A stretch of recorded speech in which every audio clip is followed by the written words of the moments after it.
எங்கள் வீட்டில் இன்றைக்கி காலை நேரம் வேலையை பார்க்கலாங்க. நைட்லேயே நான் ஊற போட்டேன் மொச்சையும் கடலையும். அதை குக்கரில் வச்சுக்கிட்டேன். காலையில் பிரேக்ஃபாஸ்ட் முடிஞ்சோன்னா லஞ்சு ஆரம்பிச்சிட்டாங்க. அப்புறமா மஞ்சள் பூசணி, சேனக்கிழங்கு, கத்திரிக்காய், முருங்கைக்காய், கொத்தவரைக்காய், எல்லாம் தக்காளி எல்லாம் போட்டு காரக்குழம்புங்க. ஒரு சிஸ்டருக்கு கேட்டிருந்தாங்க காரக்குழம்பு வீடியோ போடுங்கன்னு, அவங்களுக்காண்டி எடுத்துருக்கேன் இந்த வீடியோ. அப்புறம் வாழைக்காய் ஊர்லேருந்து கொண்டு வந்து இருந்துச்சு, அதையும் பொரித்து எடுத்துக்கிட்டேன். கொஞ்சமாக வெண்டைக்காய் மிச்சம் கிடந்ததுங்க. ஒரு வாரம் அரிசி வாங்கி அது ஒரு 7-8 வெண்டைக்காய் இருந்தது, அதையும் ஃப்ரை பண்ணிட்டேன். அதையும் ஃப்ரை பண்ணி வச்சுட்டு காரக்குழம்புக்கு நல்லா காயாக வந்துருச்சு. தேங்காயும் அரைச்சி அதில் போட்டேங்க.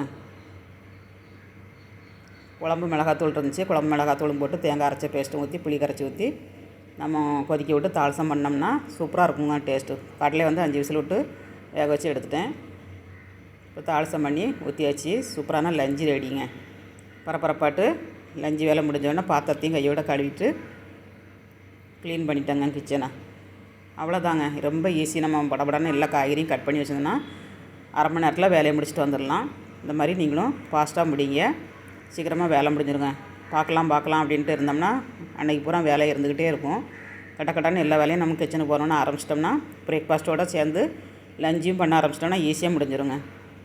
இந்த வீடியோ பிடிச்சிருந்துன்னா லைக் பண்ணுங்கள், ஷேர் பண்ணுங்கள், கமெண்ட் பண்ணுங்கள், சப்போர்ட் பண்ணுங்கள். இப்போ லஞ்சு வச்சு சாப்பிட்டு பார்க்கலாம். சூப்பராட்டு காரக்குழம்பு, வாழைக்காய் பொரியல், வெண்டைக்காய் பொரியல் வச்சு சாப்பிட்டு பார்க்கலாங்க. சூப்பராக இருக்கும் டேஸ்ட்டு. வீடியோ வந்துச்சுன்னா பாருங்கள் ஃபுல் வீடியோவை.